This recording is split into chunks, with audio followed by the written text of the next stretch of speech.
It's another edition of Time About the Movies, and today we're taking a look at the 5 films of December 15th, 2006. We've got a couple of Oscar contenders, some big family films, some big epic fantasies that were trying to be the next Lord of the Rings and Chronicles of Narnia, and just certainly wasn't. But we have a lot of films to get to here, a lot of notable films, so let's just not waste any more time. Let's just jump on into it, and we'll start off with the biggest new release of the weekend, and that is Will Smith in The Pursuit of Happiness.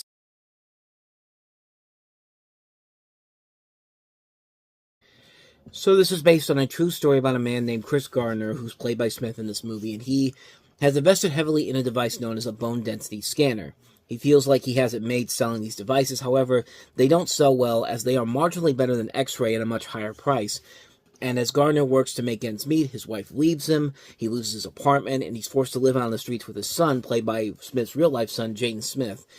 He continues to sell bone density scanners while concurrently taking on an unpaid internship as a stockbroker, with very slim chances for advancement to a paid position. Before he can receive pay, he needs to outshine the competition through 6 months of training and to sell his devices to stay afloat. And yeah, this is usually the type of movie I like to trash because it's mostly made to get Oscar nominations. And yes, Will Smith did get an Oscar nomination for this, but he's the best thing about the movie. He does show that he continues to prove that he has a lot of dramatic range as an actor. He's not just the big action star and the big blockbuster star that we've come to know him for. Like, the guy has proven time and time again how good of an actor he can really be. Ali was great. He was great as Muhammad Ali. He was great as Serena and Venus's father in King Richard, even though that controversy that happened on Oscar night should not have done anything to stop him from winning the Oscar that year. He deserved to win the Oscar that year. It's a really good performance. It's not Oscar worthy, at least to me it isn't. It's a movie where it's trying so hard to just clamor for an Oscar, but he's good in the movie. He's very good in the film. His son is very good in the movie. There was that little brief flash of promise where you thought that, hey, this kid's got a lot of chops and he's got a future ahead of him because he would later do The Karate Kid, and then after that they would star in After Earth, and that's when everything came crumbling down for young Jaden Smith in terms of his film career as a whole. But yeah, as far as the film itself goes, it's pretty generic. It's a pretty lackluster film overall, but the performances, I think, really do help carry the film overall. I think there is a lot there to really appreciate about the film in terms of the acting as a whole. Tandy Newton's also in the movie. She's very good. If the story had been a little bit better, this probably would have been one of the best films of the year, but as it is, it's a good movie. It's not it's not a great film, but it definitely works because of how good the performances are, and I think if you're going to see it for those performances. Other than that, I mean, you'll still get something out of it, but just don't expect it to be like one of the year's best movies, unfortunately. So with all that said, let's move on to our next movie. Let's get to some crap now, and this definitely is a really crappy movie, and that is Aragon.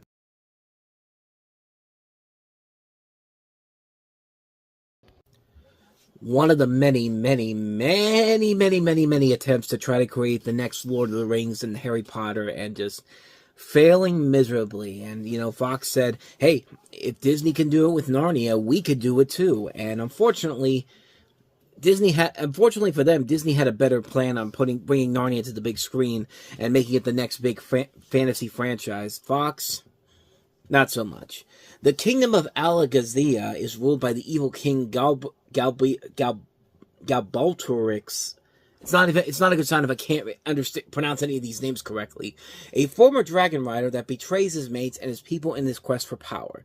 While the orphan farm boy Aragon finds a blue stone sent by Princess Arya, he soon realizes that it's a dragon egg. When the dragon Saphira is born, Aragon meets with his mentor Brom, played by Jeremy Irons, and Jeremy, just stay away from these franchises, dude. Dungeons and Dragons was bad enough for you, and then you gotta do this. And becomes the dragon rider foreseen in an ancient prophecy that would set his people free from the tyrant Galbaltorix. Aragon meets the rebels Varden, and together they fight against the evil sorcerer Duza and the Arbria Galbatrix in a journey for freedom. Like I said before, if I can't even pronounce the names correctly, we are in some deep trouble. Lord of the Rings had some complex names too, but at least I can pronounce names like Aragon, Arathor, son of Arathor, Eowyn. Like, I can at least pronounce those names. This is just pushing it way too far, and yeah, the movie is not good. It's just another movie that's trying to be Harry Potter. and The Lord of the Rings, except Harry Potter and The Lord of the Rings had talented people behind the scenes in terms of the acting and the casting. They've got the casting in here, but unfortunately, when you hire a visual effects director making his feature film debut on this, that's not a good sign going forward. Chris Columbus and Peter Jackson at least did stuff before they took on Harry Potter and Lord of the Rings. Andrew Adamson did the Shrek movies before he did the Chronicles of Narnia. Getting Stephen Fangmeyer to do this after he had never directed a movie before this, and I don't think he's ever done anything before since as a director. He's gone back to mostly visual effects work. Look, that should be a red flag right from the get-go. And yeah, it's a really bad movie on all different counts. It's a boring movie. It's a dreary film. It's not engaging whatsoever. It's not entertaining. The visual effects are terrible. The cast is just wasted on this movie. You got Rachel Weisz playing the dragon, and that could be really, really cool. But unfortunately, they don't really give her much to do in this movie. Like, she's just doing her bringing his voice to this dragon, and then that's it. It's just like what's the point of this? Like, why am I supposed to get invested in this in any way, shape, or form? And it just isn't worth it in the end. Like, you get so bored by this movie, and it just goes on forever and ever and ever. And it's just like, this right here is a prime example of how not to make a fantasy franchise. Like, you need to get people invested in something that they want to get behind. Like, I don't know how big the fan base for Eragon was at the time, but I don't think it was even that big to begin with. And the book had only come out about 4 years ago, and it didn't have that same kind of that boom that Harry Potter did, or even something like Lord of the Rings that had been around for decades. Like, Eragon just came out 4 years before the movie came out, and people already didn't even know probably what it even was or why it even existed to begin with. Like, why was it popular to begin with? And quite frankly, I don't know anybody who ever read the Eragon books and thought, oh, this is going to be something on the levels of Harry Potter, Narnia, or Lord of the Rings. But, yeah, bottom line, it's not a good movie. I mean, there's brief flashes of promise here and there, but you've got to sit through a lot of garbage to really get to the good stuff. And unfortunately, there's no purpose to make this movie or just watch it in general. But, hey, I'm not the head of a major studio. I'm not Tom Rothman, who, of course, was the head of 20th Century Fox at the time. So what do I know? So, bottom line, this movie sucks. So, let's turn the tide a little bit here. Let's get to a good family adventure film that came out this weekend, which isn't really much of an adventure, except for the CG animals overall. The live-action adaptation of Charlotte's Web.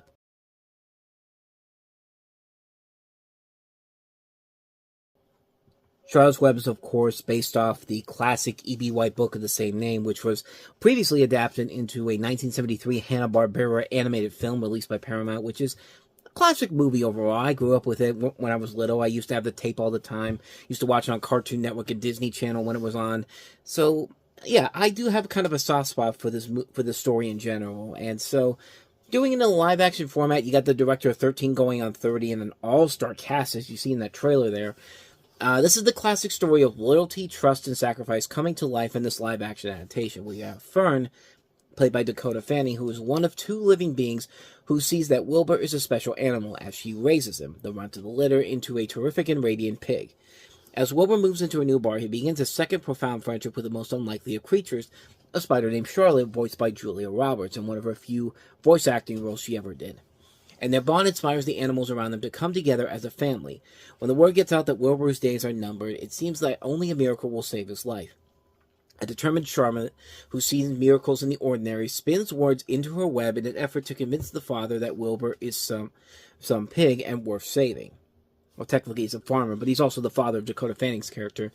And yeah, the movie is very much like the original animated film, but it really isn't a bad thing. When we always get these animated movies and then they remake them into live-action movies, 9 times out of 10, they're never any as good as the original animated movies. I mean, the Disney movies. I've defended the Disney live-action remakes as of late, but I would never ever say that any of them were better than the original film, or, you know, on that same level as the original film. I think the only one that's ever come close to being on the level of the original animated films, 2 films. Cinderella. Actually, 3. Cinderella, Pete's Dragon, the 2016 Pete's Dragon, and Jurassic Park. I cannot think straight right now. And The Jungle Book is what I'm trying to say. The Jon Favreau directed Jungle Book movie. Everything else, I don't hate them like everybody else does, but I get why everybody gets so mad at them for doing it. And yeah, they're mostly just watered down versions of films that have done so much better and have more of a lasting impact to them. But not in this case here. I really love this movie, maybe even more than the original film. The animated film does, like I said, have a nostalgic feel inside of me because I see it I used to watch on Cartoon Network and Disney Channel all the time. But this really, I think, is the definitive version of the story. I mean, it just works on all these levels to bring the established reality from the book to life on the big screen. I think they did a very good job of handling that. A really good all-star voice cast in here really pushed this film into another level for me. Like, yeah, you got Julia Roberts, you got Steve Buscemi as Templeton the Rat, John Cleese, Cedric the Entertainer, Oprah Winfrey, Kathy Bates, Reba McEntire, Robert Redford, Thomas Hayden Church, Sam Shepard, Andre Benjamin, all these talents in this movie, and they all fit their roles very well. The live-action cast is really good, too. I like Dakota Fanning as Fern. I like Bruce Greenwood in here. I thought Beau Bridges has a really good role playing this doctor who Fern's mother goes to see when the crux of the story takes shape. I think he has a very good character put into that film in this that I don't really remember from the original story, but then again, I haven't seen the original film in a while, but I thought what Beau Bridges brought to the table was very good, like a really good, word of, like someone that the mother of Fern can talk to about the situation and how she feels about this. He can give her a good answer to. This is a really good movie. It's a great live-action adaptation of the E.B. White book. Probably one of the most overlooked kids' movies of recent memory, in my opinion. It's a movie that I do recommend people check out who have yet to see it. It's definitely one that I think works very well. If you love the original book, if you love the animated movie, you're going to find a lot to admire about this movie on so many levels. It's a great film. Can't recommend it enough. Charlotte's Web. Speaking of great films that I can't recommend enough, on to the next movie, and that is the star-studded Dreamgirls.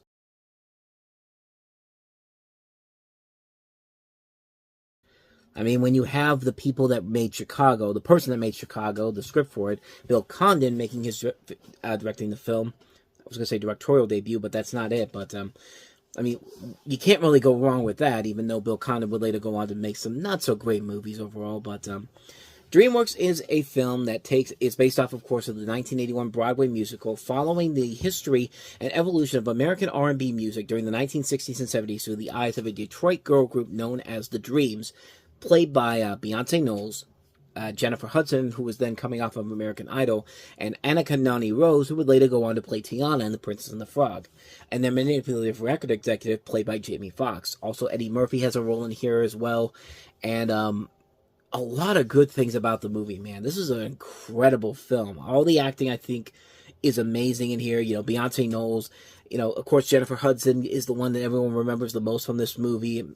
She won an Oscar for this, and it's hard not to see why she's so damn good in the film. Of course, Annika Noni Rose, of course, will later go on to have a nice career as a bigger role later on as Tiana in the Princess and the Frog movies. I really liked her in that movie. I really like her as an actress as a whole. I thought she was very underrated compared to everybody else in the film. Danny Glover's in here too. He's really good. Jamie Foxx will never put in a bad performance. Eddie Murphy, I thought was good. Now, that's probably one of the biggest known controversies about this movie is that Eddie Murphy was seen as a shoo-in for the Best Supporting Actor Oscar, and then he made Norvid, and then all of a sudden, he lost to Alan Arkin in Little Miss Sunshine, a role that I thought Alan Arkin should have won for. I thought he was great in there. It would have been cool if Eddie Murphy had won Best Supporting Actor, just to have an SNL actor finally, after all these years, winning an Oscar. And of course, that wouldn't happen for another 18 years until Robert Downey Jr. just did it this year with Oppenheimer. And I don't know why they were so biased against SNL people in general. I think it was just such a weird thing overall. And it was so weird that Robert Downey Jr. just this year was the one who finally broke through and became that first guy from SNL to win an Oscar for an acting award. Eddie Murphy, I feel like could have won here, but the thing with Eddie Murphy in here is that, like most people had already said back then, Eddie Murphy's good, but it's Eddie Murphy playing Eddie Murphy, and Eddie Murphy does play a character that's very much straight out of Saturday Night Live, and he isn't doing anything that's really outside of what we're expecting from Eddie Murphy. I think the movie that he made later on, My Name is Dolomite, is a perfect example of showing Eddie Murphy, showing his range as an actor as a whole and what he can really do. And that, I think, is one of his best performances that not a lot of people really talk about, but it's a great, great movie that should have been nominated for an Oscar. Unfortunately, it wasn't, which it's a shame, but I mean, everybody in here is great. The music is fantastic. The writing is top notch. The direction is fantastic. I mean, like I said, an incredible cast in here. A lot of good talent overall. What more do I even need to say about this film that hasn't already been said? Dreamgirls is great. It's a freaking masterpiece of a movie. One of the year's best films. I really love it. I can't recommend it enough. So with that said, let's move on to our last movie that we have here, and that is George Clooney, Cate Blanchett, and Tobey Maguire in The Good German.